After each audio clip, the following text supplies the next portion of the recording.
Congress BJP ನಡುವೆ goonda rowdy politics ಶುರುವಾಗಿದೆ. ಅಮಿತ್ ಶಾ ಒಬ್ಬ ಗುಂಡಾ ರೌಡಿ ಅಂತ ಹೇಳಿದ್ರು ಯತೀಂದ್ರ.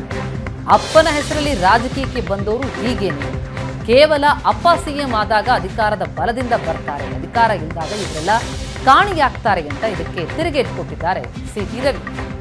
ಯತೀಂದ್ರ ಏನು ಆ ಪಕ್ಷದ ಬಾವುಟ ಕಟ್ಟಿದ್ದಾರೆ, ಐಡೆಂಟಿಟಿ ಇದೆಯಾ? ಯತೀಂದ್ರ ಸಿದ್ದರಾಮಯ್ಯಗೆ ಕುಟುಕಿದ್ದಾರೆ ಬಿಜೆಪಿ ನಾಯಕ ಸಿಟಿ ರವಿ. ಅಮಿತ್ ಶಾ ವಿರುದ್ಧ ಯತೀಂದ್ರ ಮಾತನಾಡಿದ್ದಕ್ಕೆ ಯತೀಂದ್ರ ವಿರುದ್ಧ ಕಿಡಿಕಾರಿದ್ದಾರೆ ಸಿಟಿ ರವಿ.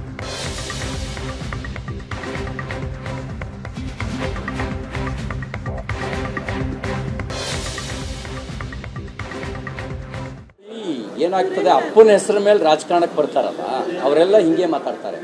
ಅವರಿಗೆ ಜನರ ಸಲುವಾಗಿ ಯಾವತ್ತಾರು ಯತೀಂದ್ರ ಸಿದ್ದರಾಮಯ್ಯ ಹೋರಾಟ ಮಾಡಿದಾರ? ಸಂಘಟನೆ ಕಾರ್ಯಕರ್ತನಾಗಿ ಪೋಸ್ಟ್ ಹೊಡೆದಿದ್ದಾರಾ? ಮೈಕ್ ಅನೌನ್ಸ್ಮೆಂಟ್ ಮಾಡಿದಾರ? ನಮ್ಮ ಗೃಹ ಸಚಿವರು BJP ನಾಯಕರಾಗಿರ್ತಕ್ಕಂಥ ಅಮಿತ್ ಶಾ ಅವರು 82ನಲ್ಲಿ ಬೂತ್ ಅಧ್ಯಕ್ಷರಾಗಿದ್ದರು. ಇವ್ರ ತಂದೆ MLAನೇ ಆಗಿರಲಿಲ್ಲ.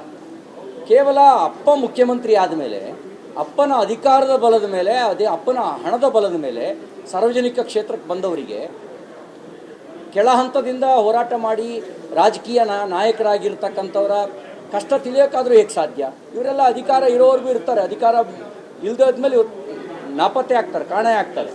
ಇವರು ಯಾವತ್ತಾದ್ರು ಜನರ ಸಲುವಾಗಿ ಹೋರಾಟ ಮಾಡಿದಾರಾ ಅಥವಾ ಕಾರ್ಯಕರ್ತರ ಸಲುವಾಗಿ ಹೋರಾಟ ಮಾಡಿದಾರಾ?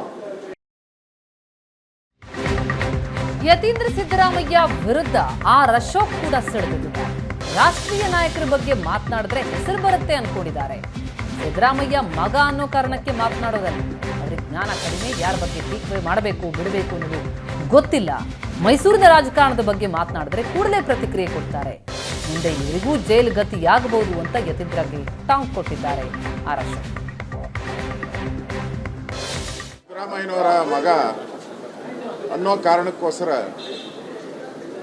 ಯತೀಂದ್ರ ಅವರು ರಾಷ್ಟ್ರ ನಾಯಕರ ಬಗ್ಗೆ ಮಾತಾಡಿಬಿಟ್ರೆ ನಾನು ದೊಡ್ಡ ವ್ಯಕ್ತಿ ಆಗೋತೀನಿ, ನನಗೆ ಭಾಳ ಬೆಲೆ ಬರುತ್ತೆ ದೊಡ್ಡ ವ್ಯಕ್ತಿಗಳನ್ನ ಟೀಕೆ ಮಾಡಿದ್ರೆ ಅಂತ ಒಂದು ರೀತಿ ಉಚ್ಚಾಪಟ್ಟೆ, ಹತಾಶ ಮನೋಭಾವ, ಬುದ್ಧಿಭ್ರಮಣೆ,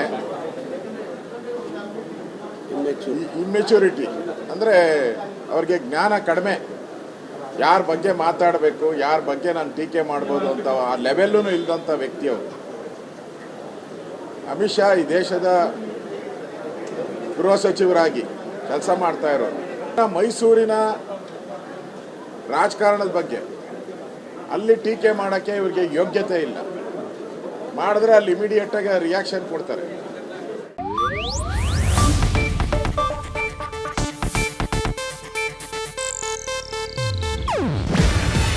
ಇದು ಏಷ್ಯಾನೆಟ್ ನ್ಯೂಸ್ ನೆಟ್ವರ್ಕ್ ಪ್ರಸ್ತುತಿ. ನೀವು ನೋಡ್ತಿದ್ದೀರಾ ಏಷ್ಯಾನೆಟ್ ಸುವರ್ಣ ನ್ಯೂಸ್.